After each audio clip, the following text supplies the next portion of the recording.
for liberation just have vastly different understandings of what liberation is for. I haven't seen this much importance and attention.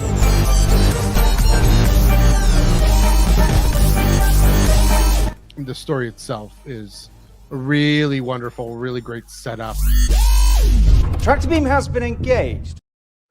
Hello, everyone, and welcome to the Tractor Beam Comics Reviews, your one-stop shop for in-depth commentary and discussion on this week's Star Wars comics, or just one comic, as the case may be.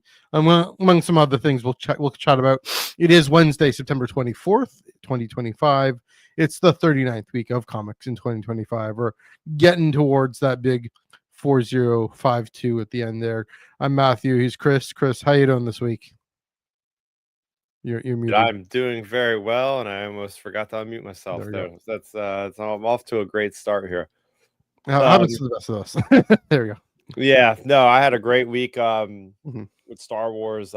Yesterday specifically, I put it out on Twitter that I officially put the bookend on the High Republic, closed the lid on that one literally, because I put together every single comic chronologically, including even the manga, because I had some space in the short box I bought. So it's all done. I have everything, the full collection, put it in the attic, save it for a rainy day. Maybe when I'm like 50, 60 years old, I'll pull it out and go through it all over again or something like that. But yeah, sorry. It was good. It was good because I had a bunch of other comics just sitting here to the right that was just stacking up. But I do have them all in chronological order. Nice. I've had to put multiple sets in long boxes at this point with how many I've collected now since 10 years. So yeah.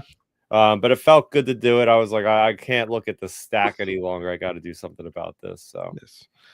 We will be taking a time machine back 10 years shortly. I'm just surprised you don't have them on proudly display in your living room like me. And if you think I'm joking, I am not. Oh, okay. I'm not. The books are definitely in the living room there. Yeah, so let's get to the plugs out of the way. You can follow us on Blue Sky at thetractorbeam.bisky.social. It's the Tractor Beam Star Wars Comics Reviews. If you want Twitter and Instagram and Threads and Facebook and all that, the flagship handles that at the SWU. Go that way. But yeah, definitely give the new account a follow. We would appreciate it. Also, if audio is more your speed, so this is currently going to go up immediately onto YouTube podcasts. I learned that the easy way. But also Spotify and Apple. Well, I'll throw this up on Spotify and Apple right after this. So just again, search the Tractor Beam Star Wars Comics Reviews for that. Of course, as you can see, we're proudly part of the Star Wars Underworld network. And here on the YouTube channel, we got super chats and we got YouTube memberships. If you chat with us normally, we'll get you your comment in the flow. I can use words in the normal course of the conversation is what I'm trying to say. But if you super chat us, we'll get to the comments immediately. We are eminently grateful for all the support you can provide. Also in the Discord server, hopefully I get a quick message about this quickly. What's going on? We will first of all in the link in the description down below. You can find a link. Sorry, in the notes in the description down below, you can find a link to the Discord server where we're chatting about Star Wars comics and about Star Wars books and films and television and a certain teaser that dropped that we'll also chat about in just a bit. Also movie nights and film nights, and I believe this past Friday they watched the new Lego special Pieces of the Past, and I think they're looking at other game nights, other film nights in the future, so stay tuned for that. Also, one last time I'll plug this one. Also, Fan Expo is going to also come back later on in this Fan Expo Canada. There we go. Later on in this, or this one, here it is. In this podcast, the Tractor Beam Live, our panel with Ethan Sachs and Paolo Villanelli, that is up here on this here channel as Chris changes the lighting in his there it's all good. With Ethan Sachs and Paolo Villanelli, give that a watch, give that a listen. It is on this here YouTube channel among everything else. Also on this channel is the Ion Can episode from a week and a half ago where Joel and I commented on Tessa Gratton's interview that I did with her that just earlier that Monday. And so that's on YouTube in this channel, on the Ion Cannon podcast, Spotify and Apple feed. The interview itself is there as a bonus. So please do check that out. Hoping to grow the audio, open the different channels there. So yeah, follow us on Tractor Beam on Blue Sky and check out all those audio bonuses. Lastly, I completely forgot. Usually I always remember this. Sorry, Chris. If you want to follow everything Chris is up to, that is on twitter.com/starraptor, STARRAPTER, and at youtube.com/starraptor, STARRAPTER. I got that committed to memory. Yeah, definitely chatting about lots of Star Wars stuff and some other things as well. We'll pick that up at the end.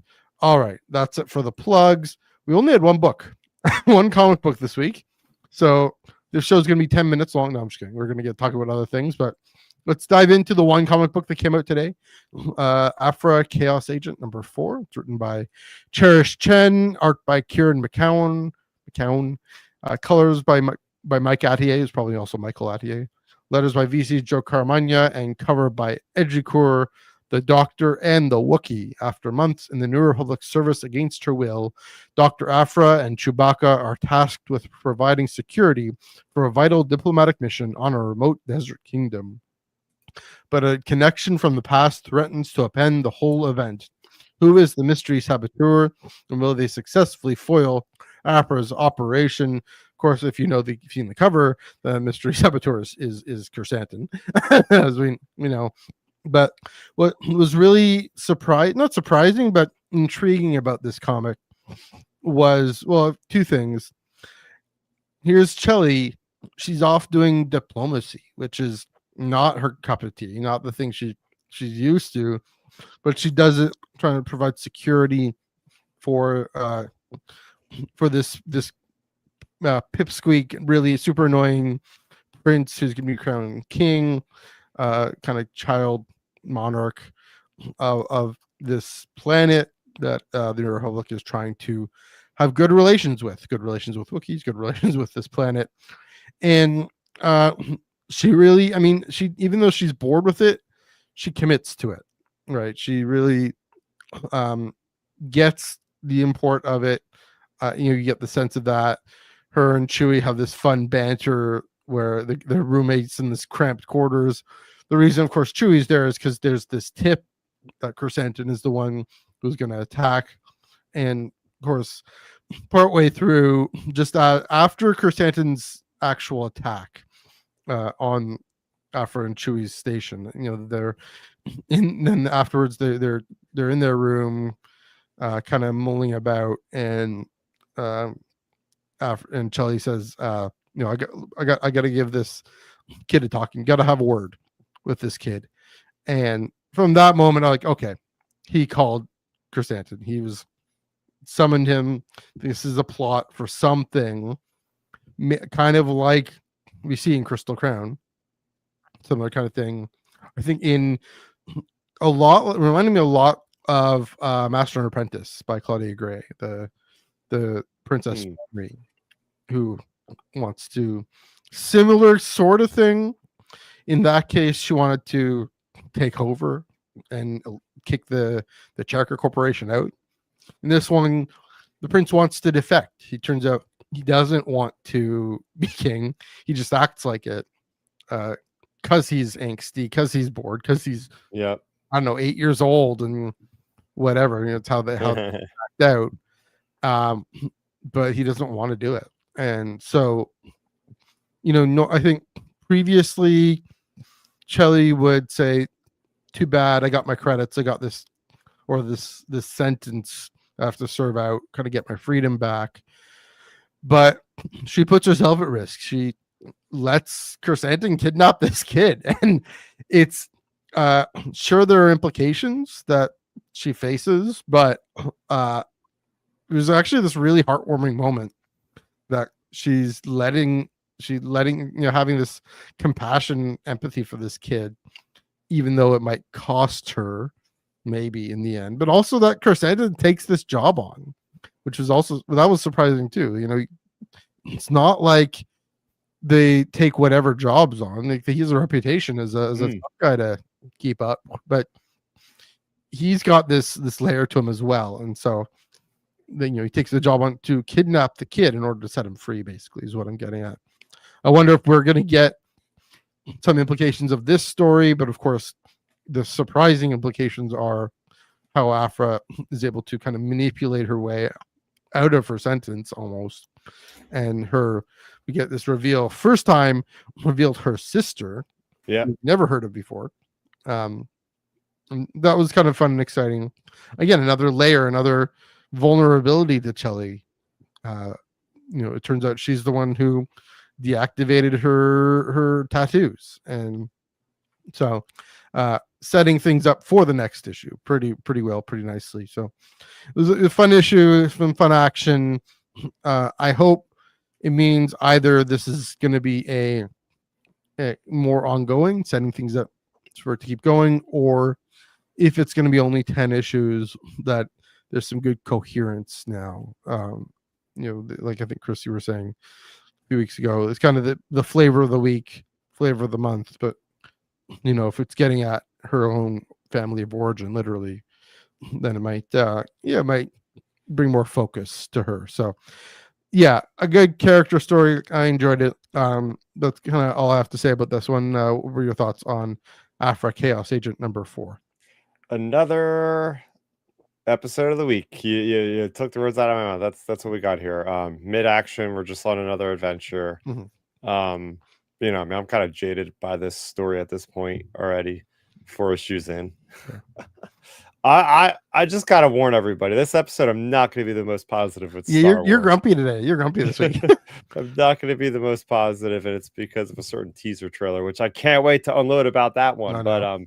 I mean, when I look at this issue in a vacuum, it was a good issue. It had a nice story to it.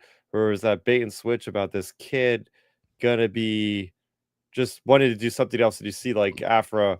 I really like the artwork. We got a different artist on this one. Yeah, I know. I had a hard time pronouncing the name in my video. I had to do like 3 different takes on it. McEwen, something like that. I think is the closest I can get. McEwen. It's hard. First time artist with Star Wars, at least Marvel. I think that definitely didn't recognize that name. Love the artwork though. Great job. I hope whoever this is gets more work in Star Wars, because I dig the artwork a lot. Really good kinetic artwork with the fights going on and all that. But I mean, as far as getting cut into the chase here, I like the story of the kid and the prince, and he's just really just annoying kid. Reminds me of Joffrey Baratheon in the early days. There it is. And then he gets like this moment where we see a different side of him. It's pretty cool. I don't like the resolution of Dr. Afra and Meteora. She just lets her off the hook. Like, she's like doing like crime and punishment sentence to work with this, and then Afra just goes like, oh, I don't want to do this anymore. And she just like says, okay, well, here's the answer. Like, am I missing something? What's happening here? Because like, this is your job. You have to be doing it. How can you just voluntarily just suddenly be like, I don't feel like doing this anymore. By the way, like, give me the answers to why my electric tattoo. Like, she got let off the hook like way too easy there. So I'm this is where we're getting into this truncated storytelling for a 5-issue series where it should have been more than 10 issues. I say 5 issues. We'll know for sure, I think, tomorrow, because the solicits will come out. Tell you what, if they don't get an issue number 6 announced tomorrow, it's done at 5, and that means next issue will be the last issue. And again, like, so, now that I'm talking about the macro view of this series, it just seems like, oh my gosh, we're gonna get the reveal of the sister and then get the resolution in 1 issue and then it's over. Like, that seems crazy to me, that you're gonna set up something that big to somehow resolve in 22 pages. So that's why I'm kind of baffled by the decision making over at Marvel with why even try to introduce such a big, as you said, big layer to the character of Afra, only to deal with it in 1 issue. It seems like we need, like you said, 10 issues, but I don't think that's happening with this thing. So I get 10 issues from the Wikipedia, which They're and the source they cite is the collected edition. I believe that says collects issues 1 to 10. I guess it's never been, set in stone that you have to have an issue come out every single month, but usually Marvel's been pretty consistent in the last couple of years. Yeah. I know, like back in the day, like in the early years of Marvel, they would take off, like each issue would take off in like February or March for a month. They would skip a month to like, I don't know, fall out from winter break or somewhere. They're off for a couple of weeks. Stuff gets pushed and all that sort of thing. But I don't know, I find it odd in the middle of fall that we would have a break at this point. So that's why I'm assuming it was only 5 issues. It is curious that we don't have the solicits, but this is from Penguin Random House, their comics retail page. So it could be but official here's there. The thing: it's also known that Marvel calls things early sometimes if they're not performing well. Yeah, that's true. So that might have been something left behind that they didn't get a chance to edit off the website yet. That's also possible. That is possible. Tomorrow, or I think solicits come out this week. Yeah. So we'll know for sure what's going on.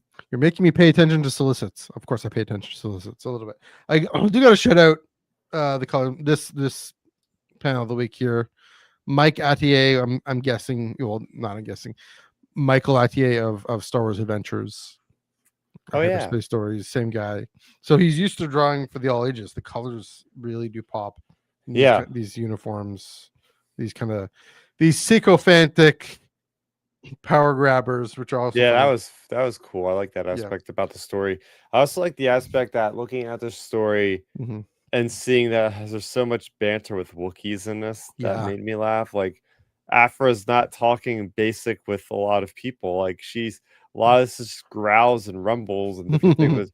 That was funny. It's like, my Shiri Wook is not that great. Sorry, my accent or something like that.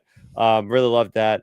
There's been a lot of allusions and references to Bothawai lately. We've had one in the Poe Dameron series. We've got one here. Is Lucasfilm actually planning on bringing Bothans into Star Wars? Is the question soon. Like I get like not revealing the birthplace of Yoda and the species name of Yoda. Like that's a sacred character. I get it. Yeah. Well, what is this obsession with hiding the Bothans from Star Wars canon, guys? Come on. I mean, it could be that they're building up to it. Well, and this will come up in our next story, the next thing we talk about in a bit. But either that or they aren't, and so they're telling comic authors go nuts. It's a cool planet. Do what you want. I will say your point about with Meteora and the daggers. I don't think she lets her off. I think she's kind of outflanking her by presenting her with her sister and saying, "Okay, just as formidable. Here's a foe or an obstacle that you're gonna have to try and overcome. Good luck, kid," kind of thing. And it's going to come back to bite her, or at least that's what Meteora hopes, it comes back to bite her. She knows Afra is dangerous. She knows there, but also, again, I think Cheli, I kind of hope she's moving into the chaotic good as opposed to chaotic neutral, if you will. More committed to, like I said, at least playing ball with the New Republic, with kind of being part of something bigger than herself, and maybe that's what Magna Tolvan represents. That's what Sana Stars represents. That's what her father represents. So maybe that's what her sister will represent as well, in a different way. Not so could be sort of like someone who can outsmart her, but it's also someone who can appeal to her humanity. So we'll see. We will know. Issue number 5 is coming out probably next month. But yeah, it is intriguing. Honestly though, I'll say this issue made me want more. This issue was like, okay, let's actually launch into a real story. I did like the banter between her and Han. I've always liked the banter with her and Luke. I think they've worked well as an interesting contrast, going back all the way to the early runs. But this story of her her and Chewie for some reason, or just her and Chrysanthemum. Yeah. I mean, that's also going back a well established thing, and so yeah, I'm also glad they didn't do the Solo thing where they had her trying to speak Shriwook. Of course, it would have been slightly less awkward on a comic as opposed to in a live action film, but you know, fun times. Anything more on this one before we move on? Yeah, I gotta agree with you. Like, this was an issue that for the first time got me to go, oh, like there is potential here for like a good serialized story rather than a good episodic thing that it's been for the last 3 issues before this. So yeah, potential, but I just worry. I don't hear a lot of chatter about this one online like the other ones. So that's why it worries me. Like, I don't think that the performance of this is going to warrant many issues to come, unfortunately. I mean, do you hear chatter about the ongoing run? Do you hear chatter about other things? I feel like I don't know. I mean, comics are kind of on the low right now a little bit, I feel like. Sorry, it's a hilarious comment here. I'm not going to feed the troll, but that was funny. Sorry. Yeah, I mean, well, it's like it's just I think we're at a transition point or something. Yeah. Sorry. It's a funny comment. Anyway, yeah. Yeah, we're definitely in a transition point. We thought we would be. Man, okay, I gotta respond because this is funny. If you want to help me, feel free. Also, yeah, Chris is good. There we go. Should probably, yeah. Anyway, sorry, I just got sidetracked there. Yeah, it's a bit of a transition. We thought it wasn't. Like, we thought the Alex Segura, the Battle of Jakku was the transition. We're still in this transition. They're trying to figure out what is this New Republic era story they want to tell. What can they tell given the Mandoverse? Legacy of Vader is the only exception. I do not want to forget about that one. Yes. That one, I do see chatter online. I do see people going, "Oh my gosh, this is really cool stuff." Like even the hardcore Star Wars fans out there that are not reading the comics are like paying attention to that now. Yeah, and they're going, "Oh wait, what? That's kind of cool. What's going on over here?" Yeah, I think that's a good jumping off point for the next topic because this Great kind of segue. feeds right into that. Great segue. And to do that, we're going to get some help. Bringing in Mr. Joel Davis, a resident sequelist. I'll pop you down. There we go. Hi. How's it going? Good. I too am single. I am not balding. I've got plenty of hair, but I am getting old. In my old age, every day my bones ache and I wake up tired and exhausted. Yeah, there you go. I'm tired and exhausted right now. I'm kidding. I got energy. I got. We're all over 30, and I'm. We're all over 30. We're too old. Yeah. I'm getting. And I'm 10 years old. Also, Patrick Stewart. Come on, man, Patrick Stewart. Anyways, so continue on the comedy train here. Got this story. Luke can't go fishing apparently. So this just popped up the other day. Was it yesterday or today? The splash page guys, bless their hearts, doing the Force of Work, shared that Jason Aaron, of course, wrote the 2015 run. This is in a Marvel panel at Fan Expo Canada that I'm regretting not going to now. I think it was about Marvel Unlimited or some like a comic run or something that I'm not reading. So that's why I didn't go. But I'm regretting not going because he said this, doing the Star Wars comics. We were very much the low men on the totem pole. And it was, well, you can't do this because they're doing something similar in a movie that's similar, or something in a movie that's similar. But they're not the same at all, though. I was told at one point, oh, Luke Skywalker can't go fishing because he catches a fish at one point in The Last Jedi. I was like, is that the only time he's ever going to go fishing? How do you learn how to fish? But I think I got to do that in that issue. It's frustrating stuff like that at times. That's the audio. That's an audio from panel, but that's the little snippet in that quote. I mean, I think that's pretty funny. Maybe I could see sort of that. I mean, that's always the tension. Chris, we talk about this all the time. Joel, we talk about this all the time in our podcast. We've been talking about this since the beginning of Ion Canon. The paper to screen relationship and what the story group allows, or the story group kiboshes and said, no, you can't do that. I'm wondering though, is okay, Jason Aaron, he has this story, and I believe it.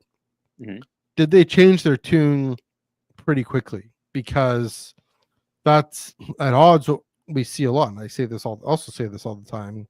You know, comics, other paper stories, but largely comics trying out ideas that we later see on screen. So a huge one, Vader versus Anakin. I bring this up all the time as an incredible example in the end of Kieran Gillen's run, right? Vader versus Anakin, in this vision that Vader has of dueling on Mustafar. And we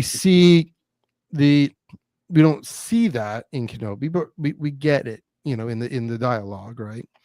You didn't kill Anakin, I did, you know, that kind of thing. So that that same scene, you know, Sabe getting a crack on Vader's mask, like Ahsoka getting a crack in Rebels, and then of course Obi-Wan gets a crack. That similar theme, the same theme, right?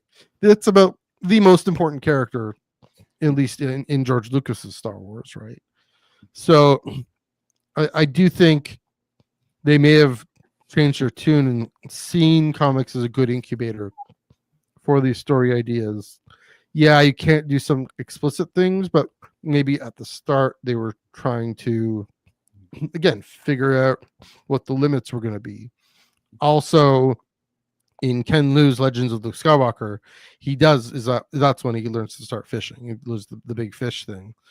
That being said, though, the counter argument, I'm debating with myself here, and I'll let you guys jump in a second. But counter argument: if you're not going to let Jason Aaron tell a Luke Skywalker fishing story because Ken Liu's telling a Luke Skywalker fishing story, that's still pretty darn harsh and pretty darn strict in sticking to canon. So, yeah, it was an interesting one. Chris, you seemed intrigued by this comment. What was your reaction to it initially, and what have you thought of since? Yeah, no, it's like, what is, I mean, at this point, if I seen something like that, it's like, what is the point of being this damn restricted to it? At this point, it's just like, we were wondering for the longest time, like, why are we not getting Luke Skywalker stories? Like, apparently he's, you know, he's untouchable. You can't write any words about him, because if you do, you have to go back and forth with the story group 1,000 times to figure out what you can and cannot say. So rather than try to even fit him in a story, just avoid it at all costs, because it's just not even worth the aggravation. And there's so many good instances of stories in canon, like the Alphabet Squadron trilogy, like the Thrawn alliance, not the Thrawn alliance, but the Ascendancy trilogy. Like, that's where canon really shines, like on these characters on the periphery. Like, you could write, obviously, the High Republic I talked about, like these characters, Abra. Yeah, like, it just shows, like, yeah, these are not the same thing half the time, and it's unfortunate because, like, Star Wars and canon, this has never been done in any other franchise before, to my knowledge, of like everything in the books and the things are going at the same time. Now DCU is basically doing it now, except everything but comics and books. They're doing the same kind of platform. Seems to be working really well, but there's only a few things out now for it. But it's just like, okay, they gave it the good college try, but yeah, this is not working. If it's to this level, it's just like it's gonna be, there's so many other creators out there that are not going to be able to have their ideas heard just because they're not directing a movie, which is kind of crappy. Yeah, and again, I think hopefully it just wasn't. It was at that level back then. Yeah, but I do agree. That is, if that's the case, it's weird, you know. But also, yeah, that, like we said, it shines when it's in a different lane. Joel, I'll bring you into this. What have you thought of kind of what we've said so far, and any thoughts on this topic? Well, I don't know what Chris is talking about no Luke stories. We've had nothing but Luke stories in the comics for 10 dang years. It's actually too much Luke Skywalker. Well, I guess when you mean, because I mean, with Charles Soule's ongoing, it was. I mean, Jason Aaron's with the Luke Skywalker story too. Oh, I guess what I meant is like right after Return of the Jedi. Okay, Oh, that's yeah. more fair. Yeah, That's more fair. Although Al Segura's ongoing is getting there too, but a little bit. Anyway, sorry, Right. Joel, go ahead. Honestly, I'm not surprised because at the end of the day, Star Wars is a screen franchise, and that's where the money is. I'm sorry, but books and comics are always going to be the chunk change of Star Wars to a lot of people. Like, I think even among the literature community, people look at Star Wars books as lesser than. I think people will look at Charles Soule and all those great authors as they're like, you're just making corporate slop while George R.R. Martin is making art. With, that's just tie-in material, unfortunately. Like, I love the Thrawn trilogy back in the day. It's still no Harry Potter back in its high dive, or even A Song of Ice and Fire, or Lord of the Rings. But, like, no one talks about it on that level. I mean, I would, but that's me. Yeah, but I'm a Star Wars fan. I'm talking about like a non. Yeah, you're right. Yeah, I'm talking about a non-Star Wars fan. And it's just one of those things where books and comics have to struggle with. It's a double-edged sword, because on the one hand, I do think things with the main characters, with the film characters, probably get more buzz than without them. and dollars. Like Legacy Vader probably. I'm not saying that's why Alfred might not be doing well. There may be a bunch of other reasons why. But I do think that is a big reason why Legacy Vader right now, because it's like, oh my god, a Kylo Ren thing. He was such a big deal 10 years ago. Now is the time. Those sequel trilogy kids are getting into their 20s. And even back in the Legends days too, it's like, I mean, I don't have the numbers, so I would know, but like, the original Thrawn trilogy wasn't Star Wars books with new characters. It was, hey, look, Luke, Han, and Leia. People still love them. Buy it. And it's also really good, but like, come for the Luke, Han, and Leia, and just keep printing Luke, Han, and Leia. That keeps the franchise alive. And, it's that double-edged sort of like, well, because we have streaming and movies, which I kind of just mush as one thing to some extent in terms of the totem pole of the hierarchy. Yeah, to an extent. Although I think there are divisions even in screen canon, which we'll get into later. I do think because of that, on one hand, yay, we can have things like the High Republic to be a little bit more experimental and make new characters and build up that era. But also, as much as I love the High Republic, and I think we all do here, that's also indicative of the current climate of, okay, we'll give you book authors free reign to tell a whole story from beginning to end. You can't do anything too drastic like destroy the galaxy, although they tried. A wink, wink. Yeah. But it's 300 years before the Phantom Menace. Yeah, Yoda's in it, but barely. And the point where it's like maybe we could have even made it further where Yoda didn't have to be there. But whatever. And it's its own thing. But that's also indicative of the fact that it's going to have nothing to do with everything we see on screen moving forward. And I even think of something like Kira showing up in the comics. Did she show up in the comics because like we get to do Kira stuff, or was it like, well, we have no plans for her anymore? Solo bomb, we're ditching that plot line. Here you go, Charles. So take the Kira bits. We're done with her. Kind of makes me even wonder, like, is Kylo Ren getting a comic because he has no plans to be in the sequels? They're like, we're done with that. On with. He's dead at this point. Well, that's it. I mean, Force Ghost. You never know. Yeah, that's true. Yeah. You never know. I mean, So- it definitely. Sorry, no, I'll let you finish. So I'm not surprised. Get some water. And who knows if the whole masks thing in the comics with Vader was honestly just pure coincidence because everybody just thinks that, and there was no plan for that. It's just like just coincidence. Yeah, because, I feel like it could have been because that way. everybody maybe. kind of thinks that, which great minds think alike in some way. So yeah, that it's kind of not surprising. I'm going to be quite honest.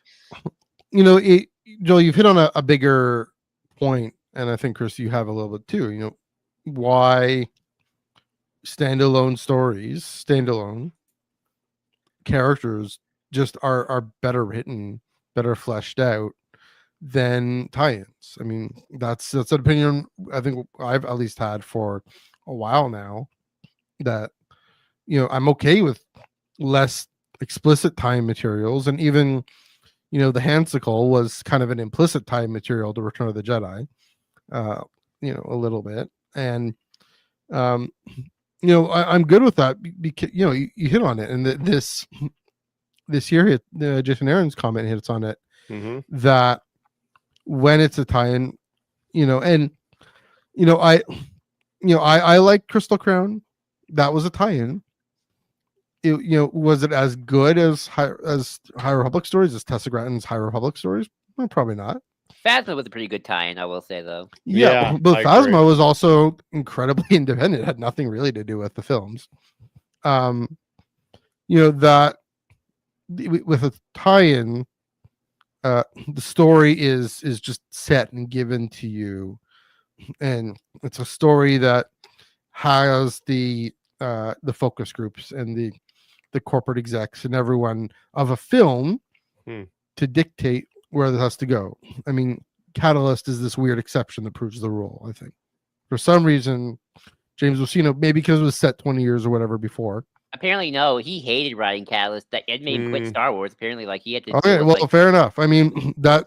So even then, it's not even the exception. It's part of the rule that when these authors who are steeped in Tolkien and in Harry Potter and in Lord of the Rings, and that is Tolkien, and all the great literary works, that tradition, when they're free, and with comics, with the Mike Ditka and not Mike Ditka, Steve Ditka or whatever, and the great comic artists and authors steeped in that tradition, free to roam, free to explore, free to use their talents at the height of to the best of their ability, the height of their powers, then there's a lot higher quality, it's not going to sell as much, but I think it's going to be maybe better stories because they're free to do that. And so it definitely speaks to it. Again, Catalyst, even if James Luceno hated it, it was still probably is the best tie-in novel. He's just good at that. Maybe that's really just a talent he has. Although I mean, Master and Apprentice is kind of a tie-in to Phantom Menace a little bit, but it was also kind of distinct enough for Claudia Gray to really sink her teeth into it. So go ahead, Joe. I think stuff like right? I think stuff like Master and Apprentice and even Garen Gillan's Vader run and some of those early, some of the comics, they have the hindsight though of tying into stuff that's locked in. It's done. It's already come out. Mandoverse is still ongoing. We have one movie, two movies if we count Heir of the Empire, and another season of Ahsoka, and maybe that's it. Who knows, right? We can talk about what the future could hold. The post-Endor era, the post-Rise of Skywalker era is just getting started, right? And who knows how that will evolve and expand as time goes on. We know certain things, but, always in motion, the future is. So, those tie-ins are things that are kind of, they've been locked in for decades at this point. And, with the original trilogy stuff, it's like, this has been for decades. Whereas, and I'll say kind of an interesting example. You brought up Alphabet Squadron. I think of Alphabet Squadron, and I think of Battle of Jakku. Maybe Alexander Freed's a better writer. I don't want to accuse anybody of just the quality of the writing, but Alphabet Squadron is in that era.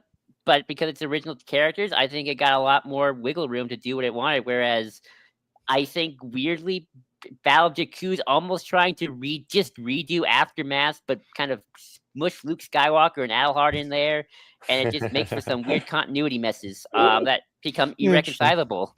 A canon contradiction. Hey, look that up next week. There we go.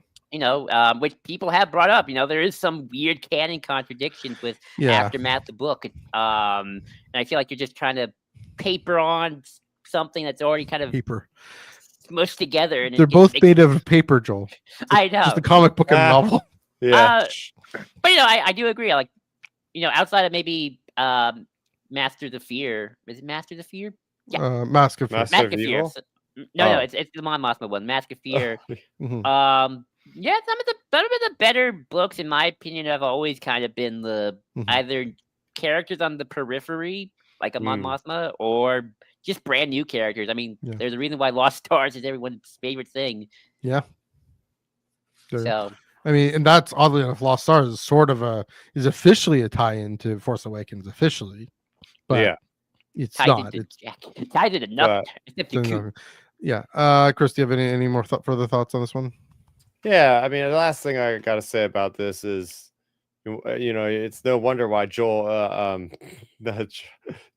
Aaron is going to be not writing Star Wars anymore, right? Like having to deal with that situation of just like bang your head against the wall, like this doesn't make any sense. Like we are not even close to where that movie takes place. We're in another era essentially, and I still can't like do something as little as this. So you gotta wonder like how many other authors and writers tried to even make a Star Wars story, maybe had a manifest and all the a manuscript and all this sort of thing, but they just don't, they just can't make all these changes. They don't want to make all these changes because like the story group is just like, it's got to be this, it got to be that. How many potential stories could we have gotten, but people decided to walk away because they just didn't want to deal with the minutia to this degree. That's what I worry about. Like we couldn't gotten so many good stories here,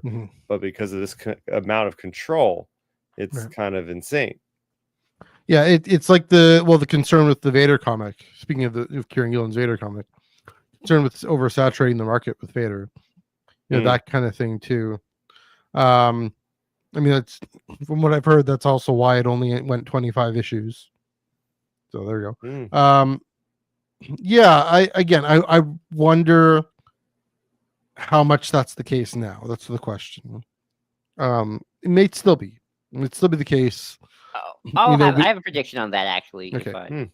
I think it could have changed, or at the very least, I think maybe they've sort of realized we're not gonna really try to mix and mingle anymore with like we did with the early years, where we like, here's Bloodline after TFA. It's a good book, but you can kind of still tell it's still hampered by the fact we don't know what the next two films are even about. So if you kind of look at the last 7 years, really, we've had one era that's very dominated by live action streaming, the Mandoverse. Dark Times is a little bit more mix and mingle, but it's also kind of got streaming. And then, the books and comics, for the most part, have sort of been, here's the High Republic, guys. Your own little fiefdom to do what you wish. But and also in between the original trilogy. Yeah, so it's like, in between the original trilogy, you don't really have to, as long as you get to Endor or quasi to Endor or enough to it, fair enough. And then Aftermath. Kind of. I mean, Charles Soule, in issue number 49, he got to Endor. Effectively. More. Okay, how about this? How about this? This is how there's not 5 tiers, not S tier, but it's going to be 3 tiers. There's definitely going to be the as independent, standalone, kind of far away from the story, from the film, screen stories you can. Those are going to be the best. Although Master and Apprentice fits in our second category, is my favorite novel. But things that have I didn't know that. It's my favorite Star Wars novel. So the second category being things written well after the films come out, well after the screen stories, like Legacy Vader. Like Legacy Vader. I mean, that's probably why it's doing so good, because Rise of Skywalker is done, right? Phantom Menace comes out in 1999. Master and Apprentice comes out in 2019. 20 years. Oh yeah, Bad Batch Sanctuary. That book was amazing. Did you finish that, by the way, Joel? I'm still reading it, but I'm on 4 hours in to go. 4 more to go. Yeah, I'm on 23, 24. There's a reason why you guys haven't finished it, because if you finished that book, I would have gotten message from both of you by now about what happens. Probably. It's one of those things where you gotta send somebody a message about. Yeah. Also because I'm doing the audiobook and I'm driving anyway. So there's that, and then these explicit tie-ins are not. I mean, there's a fourth tier. It's it's the Mandalorian comic and the Ahsoka comic and all that. We've talked we about don't that really as well. count those. That Those are- doesn't. yeah. So The only time I'll count those is maybe the Thrawn stuff because those are kind of good. yeah, The but first one. that's based on a Thrawn. That's based on a novel too. So Mm. the Rise of Skywalker one was okay.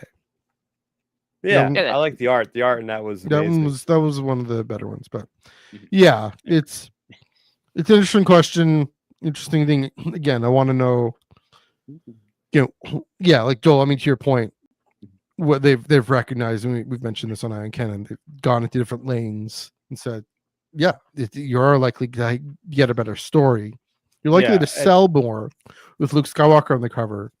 So that's why Charles Soule, we're gonna slap Luke on the cover of this comic, but he's not going to be in the comic. I know, Chris, you mentioned that a few times. Yeah. Just hey, this might sell better. If he calls in on a holo call for 5 minutes. So, anyways, yeah, interesting thing. We'll keep tracking, keep an eye on. You can listen to that full panel. Again, I don't quite know if it's mostly about Marvel comics, but that's all right. And I'll just say to just kind of end on a positive note. Mhm. Charles Soule's still with us. He's still there, so it's not like all the great writers are leaving. He's not done yet. I mean, I hope he's not done yet. But he's still here. He's gotten through this entire era and more. So, maybe things have changed at least enough for Charles Soule to enjoy it. Or again, he's writing stuff that's after the fact. Right? That too. And also, we don't know what he's doing next in Star Wars. We know what he's doing next for Image, but that's right.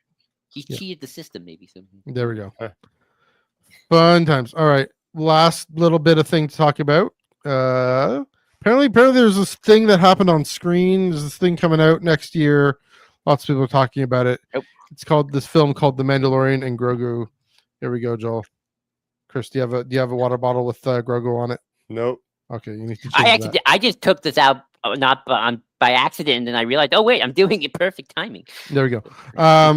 Yeah. So Joel, we talked about this trailer a little bit on Monday, but we can chat about it some more. Sorry. I've talked a lot. Yeah. Again, Chris, I know you're kind of grumpy about this one a little bit, but I'll throw it to you first. Thoughts, feels after about 2 days, 3 days. Thoughts of feels nothing. This is the first Star Wars theatrical trailer I've seen that actually got less hyped after I watched it. It had the opposite effect. Wow. Trailers should be making me excited. They should be making me go, oh my gosh, I'm more excited than I was before. And I just felt absolutely deflated.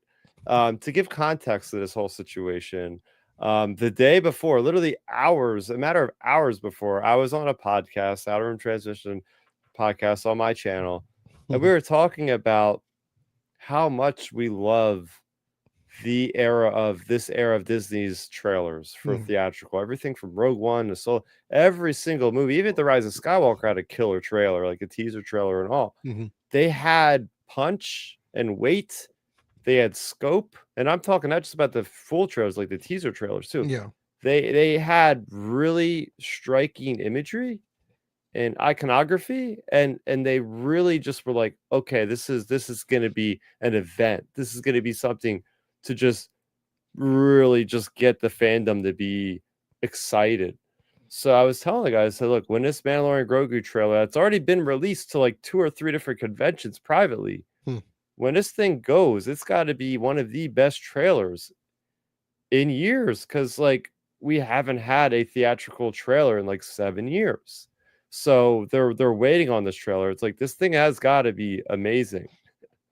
And I watched it and I was like, wait, this is the tier of a trailer from the streaming series, because I was talking about that as well, about how, the first Mandalorian trailer was like, yeah, it's our first like look at the streaming service. And ever since then, the trailers for you could tell the quality and the difference between hype moments in a movie trailer versus there's not a lot of hype moments I noticed in these Disney Plus streaming series. And that's essentially, unfortunately, what we got. And my fears became evident when I realized like this really is just season 4. And I know we've all known that, but like it just seems like, just from the shots that were portrayed, there is nothing that really got me excited. Like I'm looking for wow moments, guys. I'm looking for that cross guard lightsaber reveal. I'm looking for, it is now time for the Jedi to end. I'm looking for that cackle of laughter at the end of a trailer.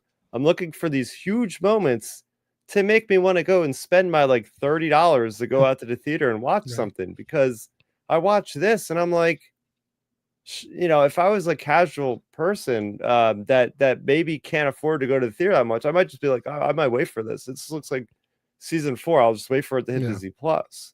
Like, there was nothing, especially for hardcore Star Wars fans, there was really nothing in this trailer to get excited about personally that I can imagine. It's like the first red flag for me is the Razor Crest. I'm like, wait a minute. Like, are you guys just completely rebooting this again? Like, why did you get rid of it in the first place?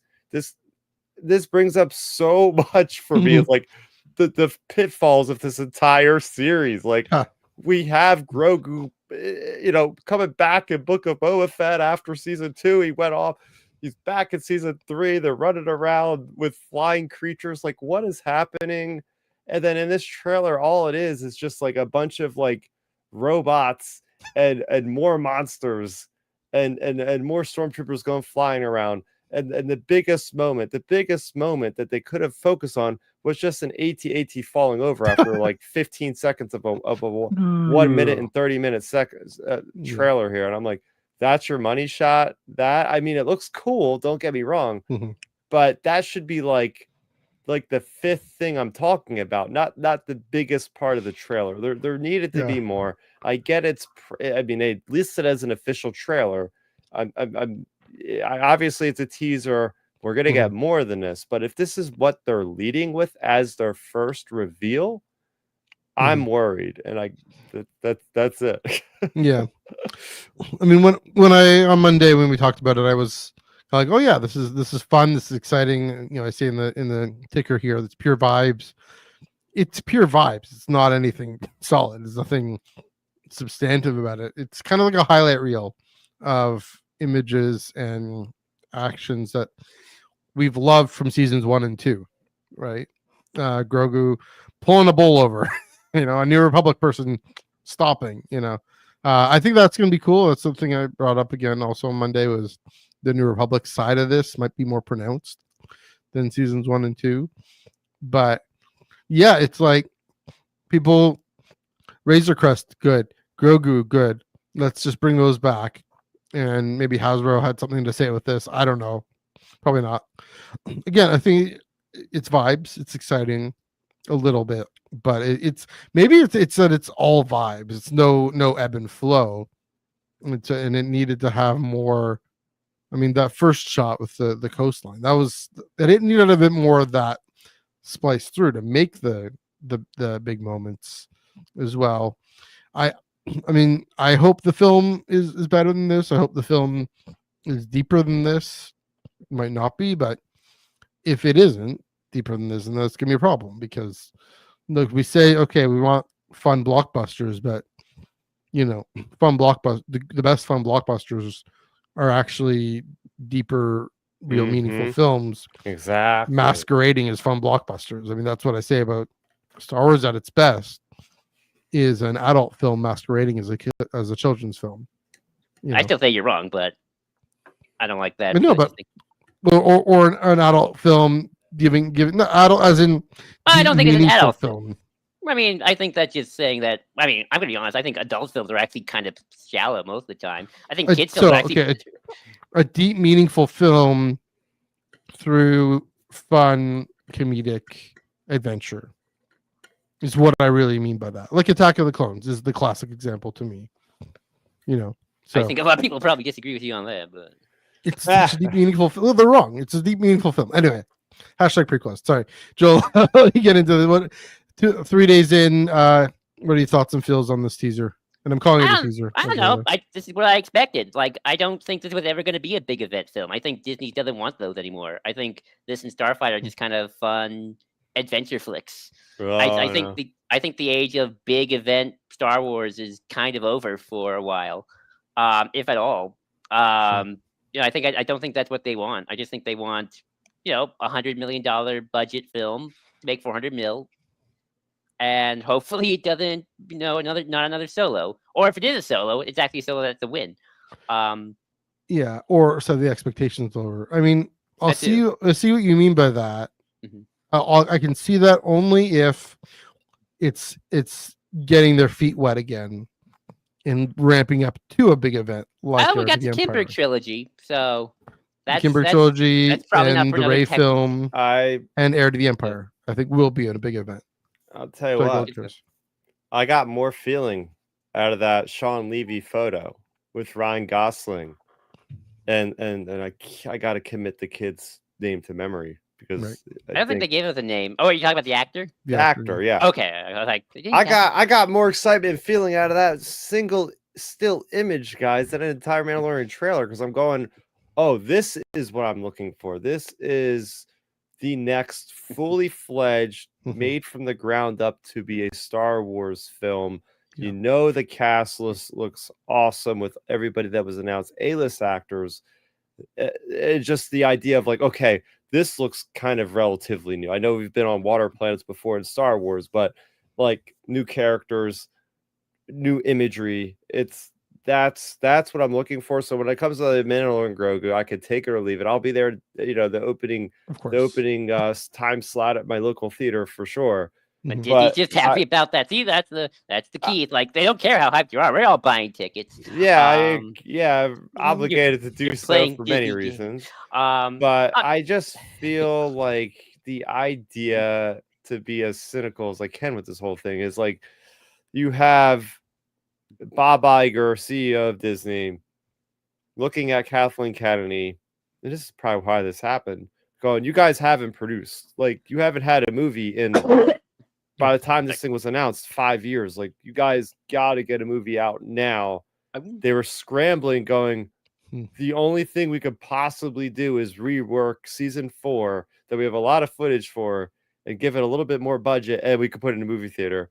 And that's the cynical take I look at it as a corporation move, where they're I got some George Lucas would not allow anything like this to happen if he was in control. Clone Wars movie. That was supposed to be 4 episodes, and they turned it into a movie last second.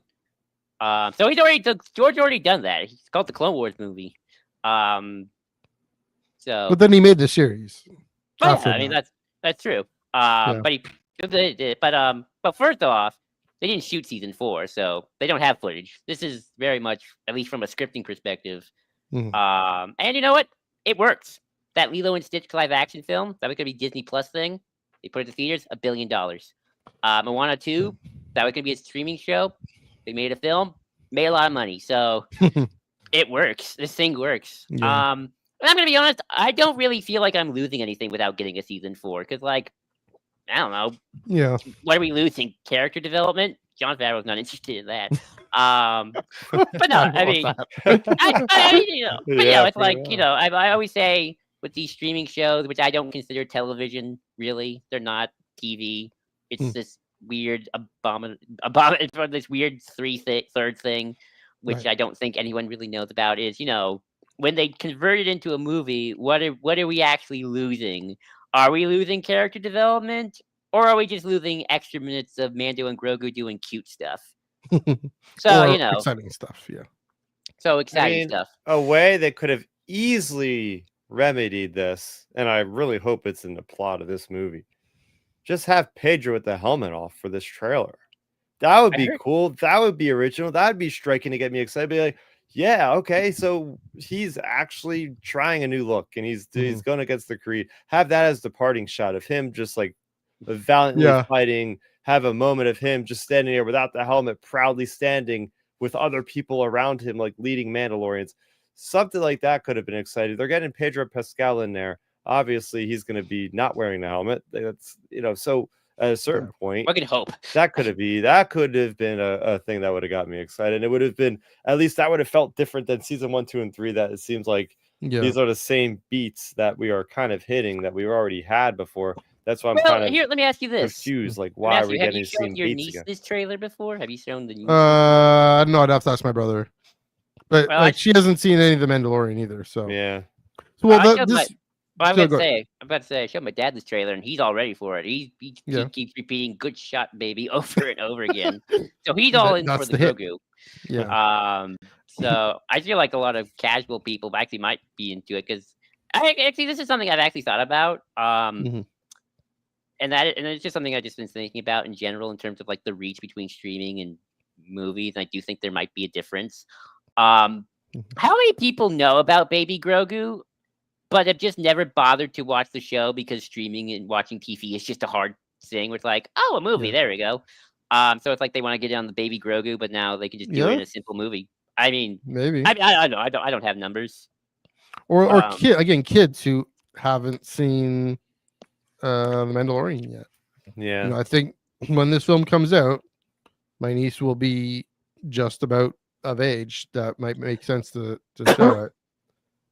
You mentioned Lilo and Stitch and Moana too. You know, I mean, think those things parents want to take their kids to. Maybe parents will want to take their kids to Mando and Grogu. Maybe it might be too violent. I don't know, but yeah, we'll see. I mean, I'll say on that front, like the only true thing I could see hurting it is if Disney does another Kimmel thing, but that's more of that's not even just that's not a quality issue. That's a real world stuff. Because I know people who do not like that live action Lilo and Stitch. Says it's terrible. Yeah, but it made $1 billion. So I'm someone who very much believes quality does not actually affect box office that much. It can, but I don't ever think it is as much as we would want it to. No, unfortunately. I mean, I don't know if they can capture lightning in a bottle twice, so to speak, because it's like the craze for Grogu was at an all-time peak, and nowadays there's like maybe it's more now or something. I don't know. I've not gotten a pulse of what people are thinking 3 days later, but I mean, is this gonna be? Are they gonna be able to pull it off twice to be able to get, or has it been overdone at this point? I don't know. I think the answer is, I would say the answer is they don't need to, though. I think again, everything I've heard, this is a low budget. I mean, $100 million. It's low budget. What kind of world I wish I had that low budget, but. It does not need to make $1 billion. It just needs to make $400 million, which is what Solo would made, and it could have been a success if they didn't bloat their budget with reshoots and other things. Yeah, that's interesting. In some ways, I think the best case scenario here, and I know a few things that I probably can't say on air that it make me more positive too, but I'll that's all because I'm so spoiler averse. Is that why? Well, that and other things. Some other things. I mean, I could always tell Chris behind the scenes. But things that make you more positive. Sorry. What was I going to say? I'm about to say. I think the best case scenario here is Mando and Grogu is kind of what Solo should have been and could have been. Because I like Solo, but Solo's a very low stakes. I remember some people back in the day who said it should have been a TV show, movie, and it made $400 million, which unfortunately that was a bomb because of its budget more than because of anything else. And if Mando and Grogu make $400 million minimum, mind you, we have to also include whatever marketing and merchandise, and of course then whatever they make back on Disney Plus. That's a success for them. I mean, it's not a $1 billion success. I don't think we can. I think that era is over in general for all films because of the economy we live in. And let's face it, good chance we might be in a recession next year or something worse. But I do think that is kind of the. I mean, I don't know. Maybe I just had my expectations correct because I do follow this movie, and I kind of like, this is season 4. Add a movie, maybe a bit more streamlined. No filler episode or whatever, because although I will say one thing that I really did like about the marketing, and I don't know what anybody else thought. What everybody think about the poster? I actually quite like the poster. Was awesome. And I think the poster is very indicative of kind of what this movie is, a very pop, based off the Rocket Man kind of film. It's got the twins. So I guess Book of Boba Fett still counts, everybody. Got Zeb. who was in season 3 for like 5 seconds. It's like, hi, I'm And Zeb. Zeb's in this trailer for a split second. Yeah, That would have hi, been a major hit. Yeah. Hi, I'm Zeb. You know, I think to me the poster is kind of also another as where my interest lies, maybe more with the trailer, which, you know, that's maybe indicative of the trailer, but like, you know, this is very much the vibe of the film, right? Like, look at even the way the title is. It's like it's kind of crooked, but like The Mandalorian and Grogu coming to theaters. It's a serial. it literally looks like a Indiana Jones poster. Yeah, I kind of feel like the best hope for the film is this is kind of the next best Indiana Jones movie of the Star Wars thing, right? You know, just here's Din and Grogu, and they're punching imps. Yeah, that would be cool, actually. If it was in that vein, then I would be on board. Like, I just gotta know what I mean, even like throwing all the money situation out the window that I was speculating about with Disney wanting to be like, Star Wars needs to be in the theaters next year, or else you're really in trouble, Lucasfilm. Like, why the reason that this has to be a cinematic, it can't be season 4. I want to know what that difference is. I want to be able to see, like okay, this is why this could only be experienced in the theater. This is why they got the extra budget. Give us a reason to believe that this is like the story higher reason, tier, the character reason. Yes, I'm gonna be honest. My guess is there really isn't any, but I also think when it comes to Favreau, there never really was any. Whereas like, you know, when I heard about Skeleton Crew, that was going to be a movie, but they made a streaming show. Really? Yeah, apparently he pitched, like, apparently it was going to be a movie, and they decided, hey, we're kind of not doing movies because Up High says streaming is king. Why don't you just make it a streaming show? Okay. Apparently, Acolyte could have been either. It's like, they could have been, apparently what I heard. Should have been a movie. That's what I said, right? Like, it could have been either, so it's like either or. And I think a lot of it is just streamlining and weird edits. And the only and again, as I always say, the only one I kind of like is seasons 1 and 2 because of that kind of episodic adventure nature of Mandalorian and Andor. Yeah, because of that kind of that very methodical, outstretched story. But everything else, man, and maybe this is another thing we're kind of dealing with. Although I don't know, maybe Starfighter will look even more cinematic, and you might be right. But I will say, to kind of in Mando's defense, the boundaries between streaming and film are becoming so broken and just destroyed in a lot of ways.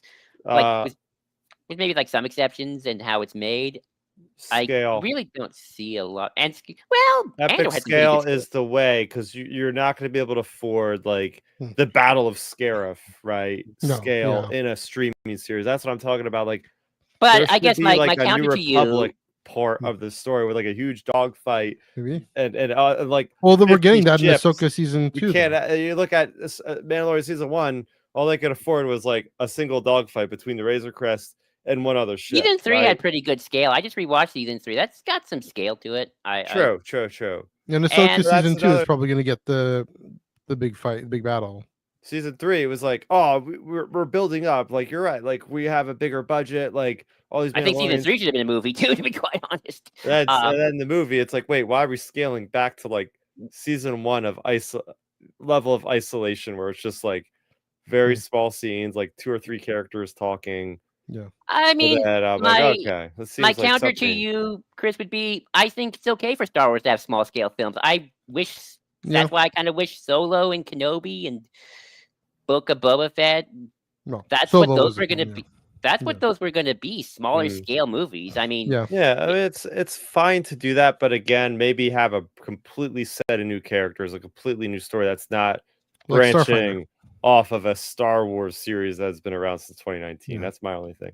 Like, I wouldn't mind that either. It's just like, again, it has me scratching my head. That's all. I mean, sorry. Go ahead, Joel, and I'll make my last point, and then we wrap it up. I do think that from maybe Favreau's perspective, I think Tim is like, maybe that's just his comfort zone. I mean, we don't have to see the movie, of course. I thought that I don't know if I thought that AT-AT footage that we saw at Celebration was pretty good. The whole thing, not just the one in the trailer where we actually see the whole thing, if you can find it online. But you know, I also do think that maybe that's what people kind of, maybe Favreau thinks that's what people probably do want, is like that, because those were the popular seasons, right? Season 3 wasn't popular when it went to big scale, and season 1 and 2 were the ones that people like. It's like, here's Din and Grogu, they're doing stuff. Now, does that need to be 8 episodes? I don't know. I mean, again, I'm kind of not confident in saying we're losing anything. And if you could say, why not just make a direct to Disney Plus movie? Again, that's probably just more the money talking of like, well, you probably will make more if you put it theatrically for a time. I want to see it in the theater, and then get it on Disney Plus later. It's a win-win for the corporation. So that's but you go ahead, Matthew. I'd probably ramp. Well, just to wrap it up, because we got to wrap it up. But just say, your point about lessening the budget and therefore lessening the expectations, lessening the budget, therefore the stakes. So maybe that there are 2 lessons of Solo. Okay. I thought there was the one. The one lesson of Solo: take the time to get it right. Therefore, make a bigger budget that then earns more in a box office from repeat viewings, from word of mouth, from whatnot. I mean, there's the reason the saga films do so well. It's one of the reasons, at least. Not the said that. I mean, I think Solo is a better film than Rise of Skywalker, but or at least I like it better. But no, I would say it's a better film. I like Rise of Skywalker, but I still think it's a better movie. But take the time to do it right. That thing, but also, I mean, sure, do a smaller budget film, and therefore, like you're saying, Joel, to reiterate your point a little bit, 400 million. That's not a bomb for this. That's a success. It's also, again, getting their toes back in the water for these films, which that's the thing, though. I mean, it's not an event like Force Awakens, but it's still Star Wars in the theater, and we haven't gotten that since 2019, and that's for us, for a lot of folks, not just us, but for even moderate fans, because there's such things. There's a middle tier here. There's moderate fans. There's the casual fans who don't necessarily care. I think there's maybe even a bigger group in our culture, or equal sized group in our culture, of or at the very least an equal pot of box office of folks who maybe they watch some of the shows. They don't read books or comics. They watch some of the shows, or they love the films. They'll go see the films because they want to see a Star Wars film. Of course, we're going to see it 5-10 times. They might see it once or twice. Agreed. But still, that's still going to be a success for them, for Disney as well. And then Starfighter, and then the Rey and the trilogy, and the actual events coming up. It's a weird time. I'll say this, Mitch, to kind of to wrap up your point. It's a weird, because Betsy maybe doesn't like me, because it's sort of like, unless, I mean, obviously, yes, if you value the theatrical experience as the superior way, and obviously, my issues with the pacing of the streaming shows and some of them, and blah, blah, blah. I've talked about it ad nauseum. It is, I can see that. But it's also a weird time because, I always like to say, glass half full, big blockbuster live action Star Wars has never gone away. I mean, we can talk about scale and battles and stuff like that. And, I think maybe Ahsoka season 2 will kind of push what that looks like. And Andor, I think had pretty good scale. I mean, Andor is a standalone. Andor is kind of its own, off on its own world. It's $600 million. But what I'm trying to say is, like, Andor was a $600 million big blockbuster. Like, it wasn't like a TV show. It's like, we're in a small studio. It's like, no, they had like the full camera crew, and they were out in Pinewood and stuff like that. So it is that kind of weird thing of like, Star Wars hasn't been in the theaters for a while, and I do get that to some extent. But also, I do feel like the streaming shows have been trying to be that substitute for a while. And most of them, quite frankly, I think, not the stories themselves, but the premises of the stories themselves would have just been made films. Like, I could see a situation where if we never got Disney Plus, Mandalorian season 1 and 2, like just the Mandalorian 2, like that's, and just as movies, maybe not as we know them, but just as premises, right? Or ABC. No, they'll never do like that cheap ABC stuff. They would never do that with Star Wars. Well, like as in, like from 10, 15, 20 years ago, how they had back in my day, they actually put good television shows on linear TV. Oh, I think those would be rejected, like Agents of S.H.I.E.L.D. was for a lot of people. Yeah, Agents of S.H.I.E.L.D. Anyway, I just feel true. like It's a weird time. among the audience of people in like the gaming community, I'm very heavily involved with, and like, they're out there talking about the GTA 6, and I kind of believe there's a credence to it, like, oh yeah, there's this like the biggest entertainment property that it's gonna make all the records, and it's coming out like 2 days after the Mandalorian Grogu or something like that. And you got people like that in that community that are already saying like, hey, look, like this is a movie that's more of an extension of a series. We're not that excited for it because it's not anything brand new. Like this is coming back from Star Wars. So I'm hearing like casual people already putting out this banter of like, maybe they're not even going to see this thing right away because this other thing is going to probably distract them. And it's not just from the money, but it's the zeitgeist, the word of mouth. They're going to get like the news channels talking about, unfortunately, the stupid shit like gun violence and all this kind of stuff because of this game's going to put that all back on the map. And I feel like the zeitgeist is just not going to be as prevalent, perhaps, if this is going away. I'm actually surprised that Disney has not pushed this movie either a little bit forward or a little bit later, because that's going to be an epicenter of like craziness like that week that game comes out. I understand that there's not as much of maybe a crossover, but there will be like news channels and TV channels, like the mainstream. You're going to hear it from people talking about it. It might take some of the thunder of Star Wars. It was crazy for me to understand that when people were putting it out there first. The more I think about it, the more I see a trailer like this where other people are saying this is not really doing it for me. Those two elements might actually create something that makes it not as popular as it could have been if Disney just put it out a little earlier, a little later. I don't know. If it only gets 100 million, Joel, there was a question for you. We really do have to wrap up. If it only makes 100 million or 200 million, is that a bomb? Probably to some extent. Probably because I think you have to add marketing a little bit. Probably. I probably would say that. I don't think Disney cares about the zeitgeist as much as I think we need to realize. I don't think Star Wars is as special as we fans like to think it is, unfortunately, and I think they're okay with that. I think I'll just say this. I don't want to predict box office. I'm probably more optimistic in general because I think we underestimate the power of the Grogu. But I would say that I think we definitely, when the time comes, need to go into this film. We need to realize that success doesn't mean what we might think it means. And I think we have to have very different metrics of what success means. Like, I'll make this one final point, and then I'll shut up. I'm sorry. Yes, Fantastic Four did not do well as Superman. That's a fact. But what an upset.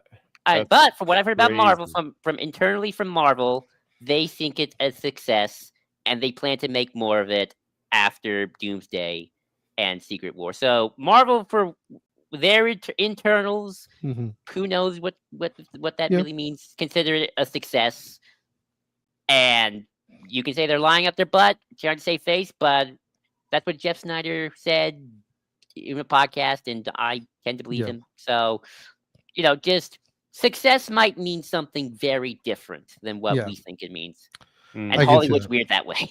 That's my final point. And my final point here. Sorry, one last. All right. In a perfect world, what I would have loved to have seen happen is that the Rey movie would have come out in May, making it like the first. This is our first time back with Star Wars. Big brand new saga spanning adventure, and then maybe in December we get the Mandalorian Grogu as like a fun little like dessert kind of thing, where it's like we're not putting all of our chips as Star Wars fans. We've been kind of starved quotations for movies for years, and our return is just this thing. I would have liked to see maybe that would be, I would feel a little bit better if that was the case. I don't know. I actually would want the reverse because I just feel like the Ray film seems. I feel like December bigger movies and then May Nowadays, turn off your especially for the brain sequel blockbuster. trilogy. I mean, maybe that's just me because I just associate Ray with December. But I would have had the reverse, where it's like, here's the fun summer film, and then here's the big Ray Force thingy, which you might get anyway because we're getting Ahsoka probably in the winter next year. So there we go. Oh yeah. There we go. Okay, I'm gonna call it. I'm sorry. We're done. Great conversation. Definitely the most we've talked about. Gone full podcast area on this one. Hey, why not? There was one comic book. So what can you do? Speaking of which, folks who, yes, there's this lack of any on-screen stories for a while. But if you read the comic books, how long do you have to wait for the next Star Wars story? You have to wait 1 week. Because ongoing number 6, which 2 weeks after the last one, again, there's only one comic coming out there next week. Yikes. But that's all right. We'll have more to talk about maybe. Maybe there'll be another trailer. Maybe there's something else will come. Oh, we need that Maul Shadow Lord trailer. Oh, come There we on, go. Disney. Come There on we with go. this film.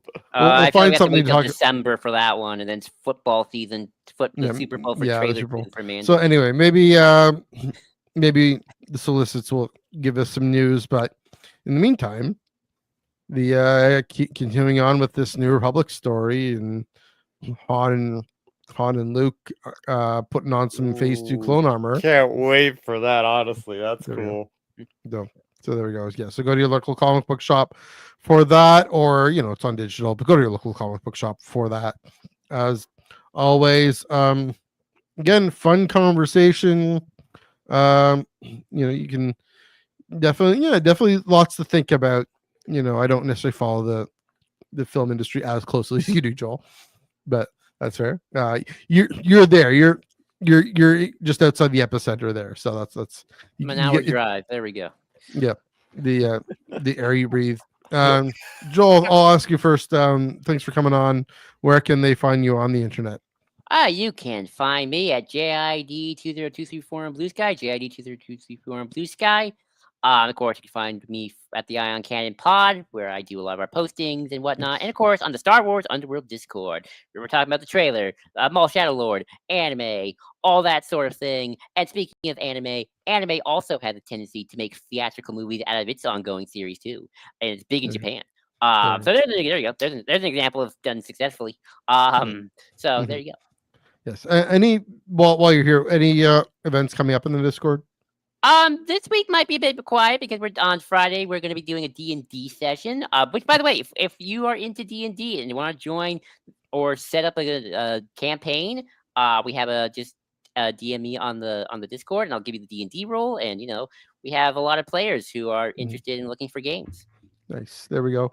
Again, link in the description down below. Chris, again, thanks for indulging our chat about films and canon and all that stuff. You love it. You love it. You're here for it too, obviously. Where can they find you on the internet? Yeah, you can find me over on twitter.com/StarRaptor. Talking about video games a lot over there, posting skateboarding videos and talking about Star Wars as well, of course. So find me over there. Then on YouTube channel, as I mentioned, the Outer Rim Transmission podcast. We talked last week. But we're going to talk this week all about the trailer. So if you want more pessimistic chatter about this trailer, then go to youtube.com/StarRaptor this upcoming Sunday at 7 p.m. Eastern, and we'll be talking more about that and whatever else might come down the pipe in the next few days, because we love to comment on the news and more. So yeah, youtube.com/StarRaptor is where I create the main content there. But yeah, it was fun. It was good to get on here and chat back and forth about this one, because I mean, whether you liked it or not, it's a new Star Wars trailer, and we haven't gotten one in like 7 years for a movie. So it's definitely something I'd rather enjoy talking about anyways. So if you so good. And it's just nice to know that movies are on the horizon. Yes. It's not like this Yes. is the only one. And oh god, it's like Yeah. Starfighter's coming. They're Yes. filming it, and we got cool pictures. So Yeah. if you don't like this one, you're getting another one next year, unless That's the exactly. literally what George Lucas. I was in the room with George Lucas saying, "If you don't like this piece of art, move on to the next one." That's literally word for it. But also go to Chris's channel if you like your dreams being shattered. I'm kidding. They'll talk about it. I'm sure your podcast partners will bring some positive things out of it. I wouldn't be surprised. There we go. Check that out. You can follow my personal Instagram at MNUG1138. That's also Threads and Blue Sky and the Instagram Threads and Blue Sky. My personal Twitter, NEUG485. I'm going to be on my socials. I'm going to be all Life of a Showgirl coming out in a week and a half. I'm going to be all over that as well. Good old Queen Taylor coming up big. Then as Joel, probably the Ion Cannon podcast. Joel and I every Mondays at 8:30 p.m. Eastern, 5:30 p.m. Pacific. This Monday, we're chatting about canon miscontinuity and how I'm not so worried about it anymore. Ooh, believe it or not. That one. So yeah, That'd be check fun. that out this Monday, and then again, right back at you with ongoing number 6. Chris and I are gonna dive into that next Wednesday, 9 p.m. Eastern, 6 p.m. Pacific. Go to your local comic book shop and pick that up. But until then, Chris, Joel, happy reading.